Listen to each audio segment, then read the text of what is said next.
Good morning, scrappy friend. Suzanne here in the studio today to show you what I've been scrapbooking. Today's video will be the first in an occasional series called Suzanne's Quick 6, and I'm going to give you 6 quick tips on a specific topic. Today's topic is pocket pages, and because we love alliteration, we're using Penelope to learn about pocket pages. This is an old Workshop Your Way from about 2016, I believe. And of course, the Workshop Your Way instructions do not look all of that different.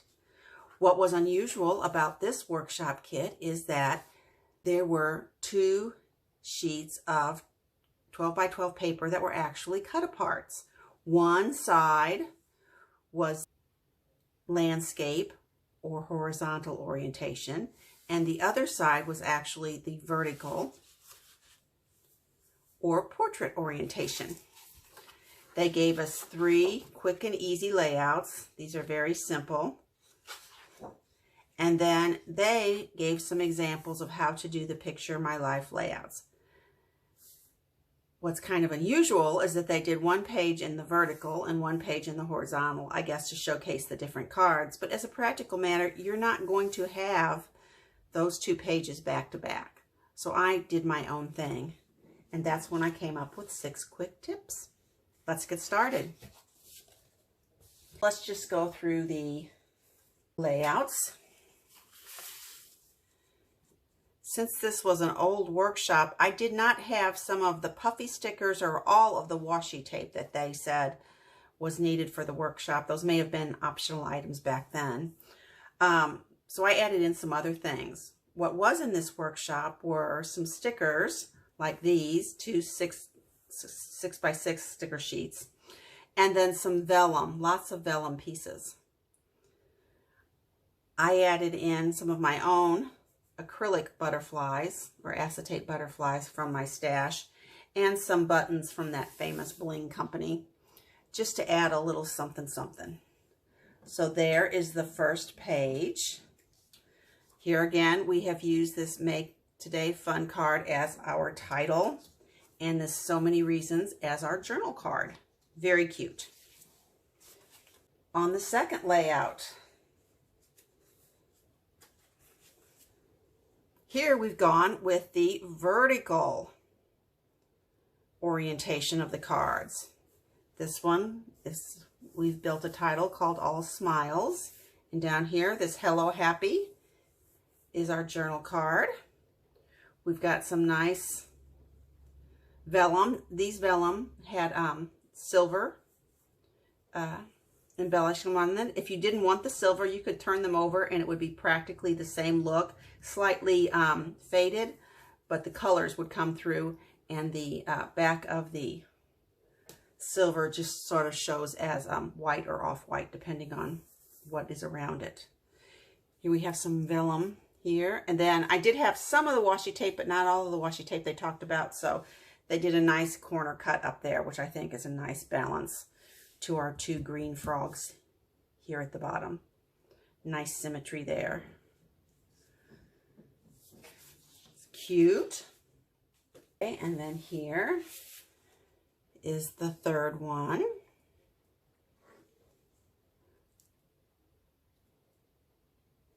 On this one, I added in some silver edged brads here, here, and here from my stash. Again, we have horizontal cards. This one here is actually 2 cards, or I guess this is a card that I cut down and I layered on a piece of 3 by 4 of the printed pattern paper. And then I had to add in a piece of washi from my own stash in the appropriate color. Now this is the page that I thought would look good with a pocket page in between. So let me pull that out. And here we have it. I hope that glare isn't too awfully bad. There's just no way to get rid of it altogether because I'm filming really early in the morning and it's still dark and it's raining outside. Okay, so what are Suzanne's quick 6 tips for pocket pages? Well, first, fill at least 3 of the slots with color when you're using a full page. You can get away with less if you're doing a 6 by 12 page, but on a full page, I think you need at least 3.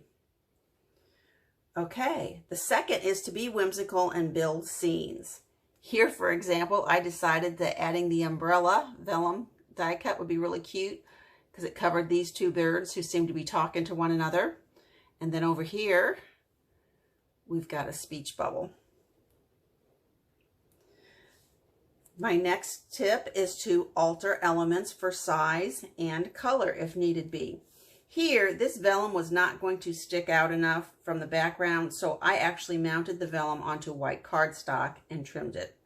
And then I put it on foam tape. And that brings me to my next tip, that you should use dimension even on the inside of the pockets. Okay?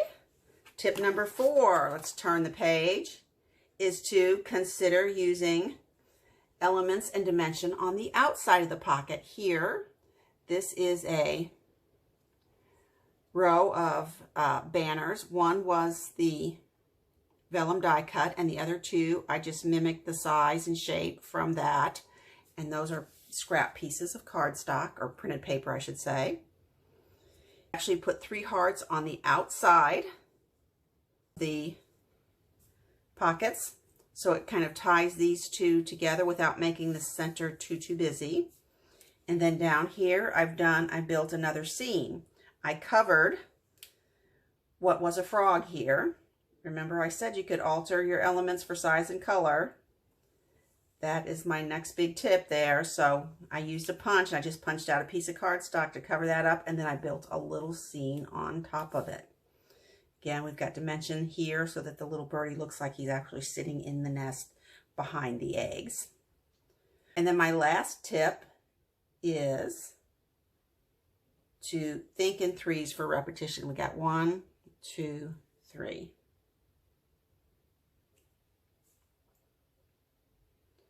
Alrighty, you see that works out great. It's always good when you've got, repeat this paper on the far side. I think that helps too. Ooh, I guess that's a 7th bonus tip. When you're putting it in a pocket inside, is to kind of pull.